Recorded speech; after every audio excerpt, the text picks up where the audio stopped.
2024년 12월 2일 새벽입니다. 하나님의 말씀은 창세기 18장 1절에서 8절입니다. 여호와께서 마므레의 상수리 나무들이 있는 곳에서 아브라함에게 나타나시니라. 날이 뜨거울 때에 그가 장막 문에 앉아 있다가 눈을 들어본즉 사람 셋이 맞은편에 서 있는지라. 그가 그들을 보자 곧 장막 문에서 달려나가 영접하며 몸을 땅에 굽혀 이르되 내 주여 내가 주께 은혜를 입었사오면 원하건대 종을 떠나 지나가지 마시옵고 물을 조금 가져오게 하사 당신들의 발을 씻으시고 나무 아래에서 쉬소서. 내가 떡을 조금 가져오리니 당신들의 마음을 상쾌하게 하신 후에 지나가소서. 당신들이 종에게 오셨음이니이다. 그들이 이르되 내 말대로 그리하라. 아브라함이 급히 장막으로 가서 사라에게 이르되 속히 고운 가루 세스알을 가져다가 반죽하여 떡을 만들라 하고 아브라함이 또 가축대 있는 곳으로 달려가서 기름지고 좋은 송아지를 잡아 하인에게 주니 그가 급히 요리한지라.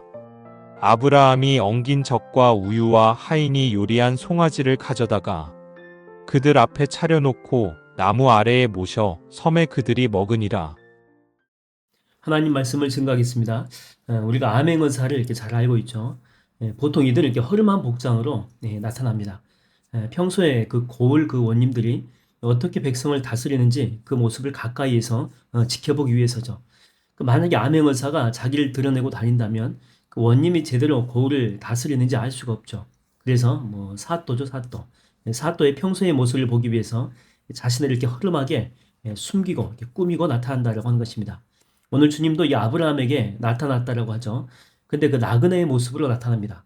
1절에서 여호와께서 마므레 상수리 나무들이 있는 곳에서 아브라함에게 나타났는데 2절에 보니까 사람 셋의 평범한 나그네의 모습으로 나타났다라고 하는 것입니다. 광채 들고 내가 하나님이다 이렇게 나타난 것이 아니죠.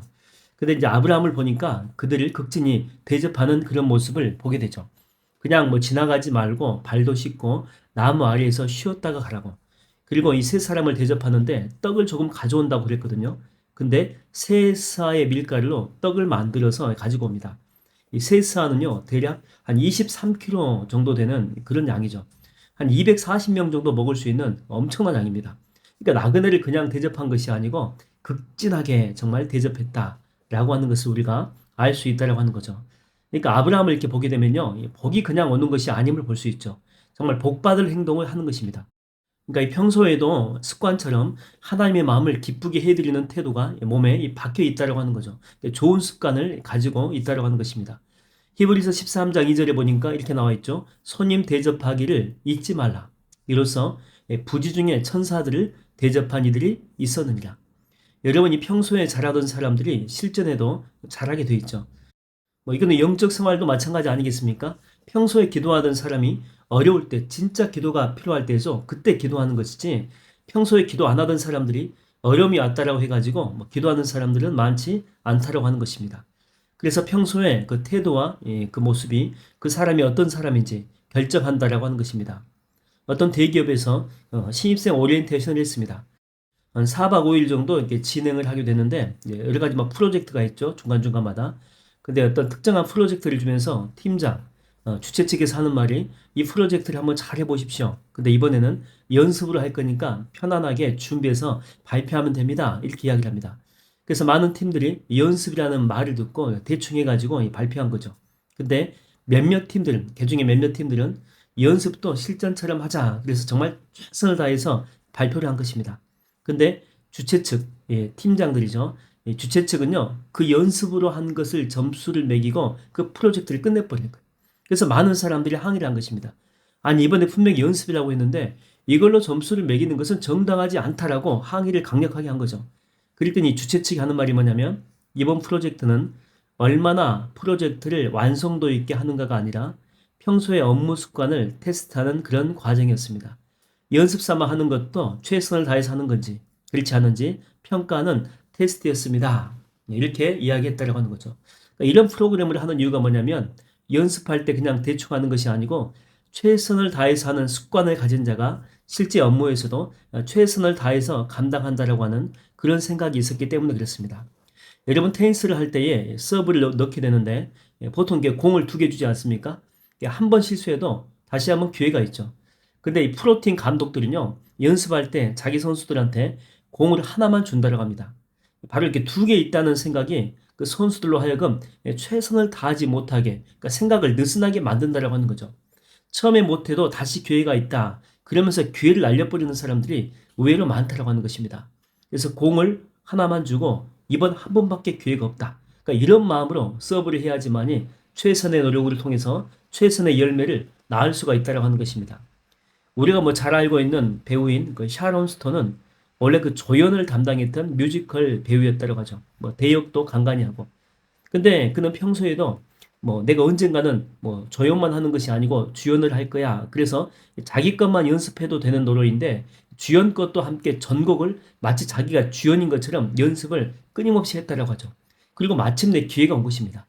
헐리우드에서 공연하기로 되어 있는 그 집시라고 하는 그런 뮤지컬인데 주연이 상황상 공연이 어려워진 것입니다. 그때 이 주연을 다시 캐스팅하는데 그 짧은 시간에 그 모든 곡을 소화해내는 사람은요, 이 샤론 스톤밖에 없었다라고 하는 거죠. 당연히 샤론 스톤이 그 공연을 하게 되고 준비된 그녀는 일약 그 공연으로 세계적인 배우로 나아가게 됩니다. 여러분 성경에 보게 되면 어리석은 이 처녀 5명과 지혜로운 처녀 5명이 나오게 됩니다. 그 기준이 뭐냐면 등불에 쓸 이 기름을 철저하게 준비한 자와 그렇지 않는 자 이렇게 나누게 되죠. 평소에 넉넉하게 기름을 준비한 여자들은 신랑이 올 때 그 자리를 비우지 않습니다. 그래서 기다려서 함께 신랑과 함께 혼인잔치라고 하는 그런 기쁨의 선물을 얻게 된다고 하는 거죠. 여러분 요즘에 그 많은 사람들이 하는 말이 뭐냐면 주님이 지금 오셔도 전혀 이상하지 않을 만큼 이 세상에 많은 것들이 타락했다고 하죠. 뭐 윤리나 뭐 도덕 뭐 제대로 된 게 뭐 없습니다. 오히려 타락한 것이 더 아름다워 보이는 세상이 되어버렸고 잘못된 것이 그게 정상인 것처럼 보이는 세상이 되었습니다. 그래서 오늘이 바로 주님이 오실 날이 될 수도 있다고 하는 거죠. 그러므로 코람데요. 그러니까 주님 앞에서 부끄러움 없는 그런 삶을 사는 것이 지혜로운 삶이 되었다고 하는 것입니다. 저는 여러분들이 매일매일 주님 오신다는 생각으로 준비된 삶을 사는, 그래서 주님이 오셨을 때에 잘했다 내 종아 이렇게 칭찬받는 여러분 다 되기를 주의 이름으로 축원드립니다.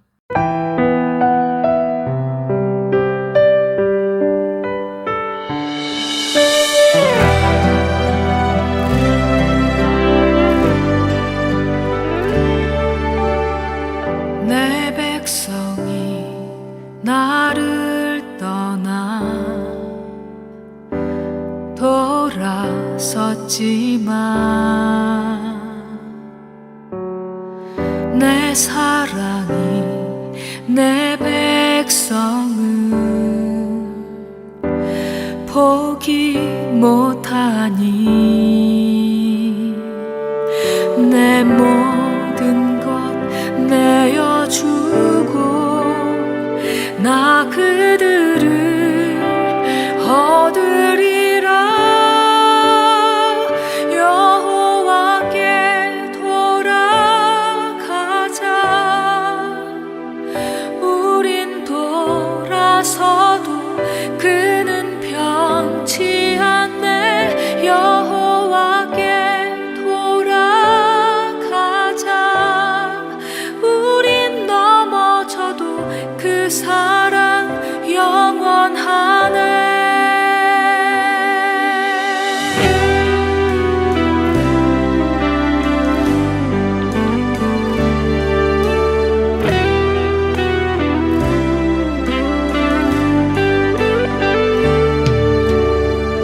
내 백성이 나를